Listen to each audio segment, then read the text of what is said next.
Sup gamers, welcome back to the channel. If you're new here, my name is Stevie and I can be found here on YouTube as well as live on Twitch and on TikTok. The links for that stuff will be down in the comments if you want to check me out sometime.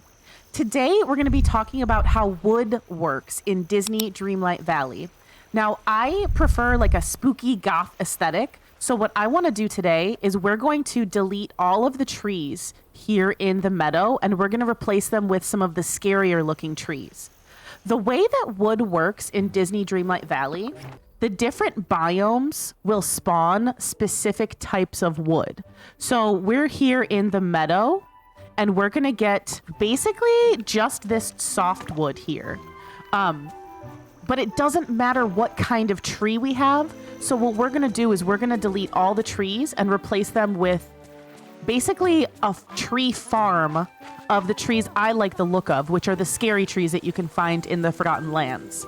So to delete our trees, we're going to open our inventory. If you go over to the furniture tab, you'll see down below we have a landscaping section. So we can put any tree that we have its biome unlocked. As long as we have the biome unlocked, we can get any of the trees or shrubbery from that area. So what we're going to do is get rid of all of the trees that already exist here in the meadow, and we're going to replace them with my favorite tree, this slender, sinister fir. But before we do that, we've got to clean all these up. So let's close this tab. And now I'm playing with mouse and keyboard. So for me, I just have to select the tree and push the middle mouse button to remove it. If you're playing on a controller, like for example, my Xbox controller, I select it and you can see down here, it's asking me to push the X button to delete. So we could do that too. It'll tell you whatever button you have to push depending on what controller you're using. So let's scroll out here and delete all of these trees. Okay, let's take a look at this. We've deleted all of the trees in the meadow. I also deleted most of the bushes and the big rocks just because I personally want to decorate all of the biomes myself and I want to kind of redesign everything. So I'm going to delete pretty much everything here, but obviously you don't have to do that if you don't want to. You can leave the natural stuff around for a little bit of an aesthetic and a vibe. Now keep in mind some of the trees, like this tree, if you see it won't let me select it. Some of the trees along the edge of the biome are there and you will not be able to delete them. Like this one that's in the corner here. Some of them are stuck. Like that's it. That tree is there and you can't do anything about it. But this tree is not going to be producing any wood. I've noticed the border trees, if you can't remove it, it does not produce anything. So for our tree farm, this actually is still going to be okay. So we've got rid of all the trees here. Let's go back to control our character and pick up all of these random pieces of wood that are around the biome. Okay, perfect. We have cleared. Here, let's go back to our inventory tab here. So we have cleared the entire meadow. There are no trees. There are no pieces of wood left to be picked up. So what we're going to do is we're going to use this little section right here to create basically a wood farm. So we're going to go to the furniture tab, scroll down to landscaping, and we have the tree tab right here. Any of these trees will spawn wood. So we can pick this based on what aesthetic we want for this area. I said before, I kind of like the scary vibe. So I think I'm going to do one of these slender, sinister firs. Maybe we could do a dead Forgotten Lands tree. That's nice and scary. And one thing to remember too, this entire biome of the meadow can only have between 20 and 25 pieces of wood spawned at a single time.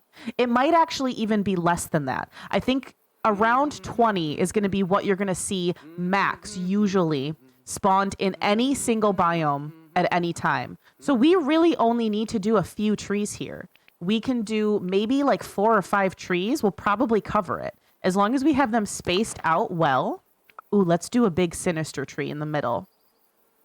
Ooh, let's do it in the middle of these rocks. That could be kind of cute.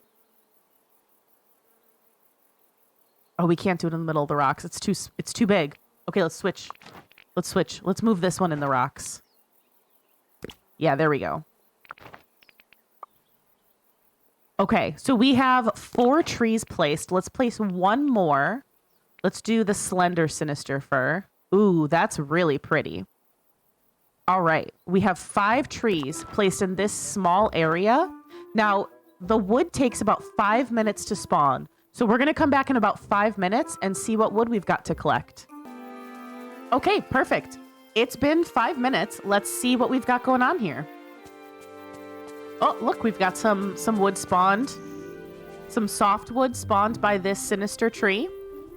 And keep in mind, even though this is a tree that usually is in the Forgotten Lands, we're still only going to get the wood that already naturally spawns in this biome. The wood is tied to the biome, not to the tree. That's probably the most important thing to remember. So no matter what tree we plant in the meadow, we're going to get softwood. And that works for any biome. So if you want to make your Forgotten Lands lush with green fir trees, you can do that, but you're still going to get what would spawn in the Forgotten Lands. So you're going to, I think in the Forgotten Lands, I think you're going to get one of everything, which is actually kind of nice. So I hope you liked this little tutorial on how wood works in Disney Dreamlight Valley. I do think it's a lot easier to have all of your trees in a certain biome clustered together so that you have to travel less when you need to collect all of your wood. It just lets you kind of get to business a little bit faster if you can come in, scoop all your wood, and just dump it right into your storage and move on. If you have any other ideas for tips and tricks that I could show you guys in Disney Dreamlight Valley, leave a comment below. Who is your favorite character? I think Elsa might be my favorite right now. I just finished leveling her to 10. And she was my last character, so I'm officially maxed out on everybody. But yeah, who was your favorite character to level up? Let me know down in the comments. Feel free to like this video if you liked it. Maybe subscribe to my channel if you'd like to see more from me. And thank you so much for watching. Have a good one.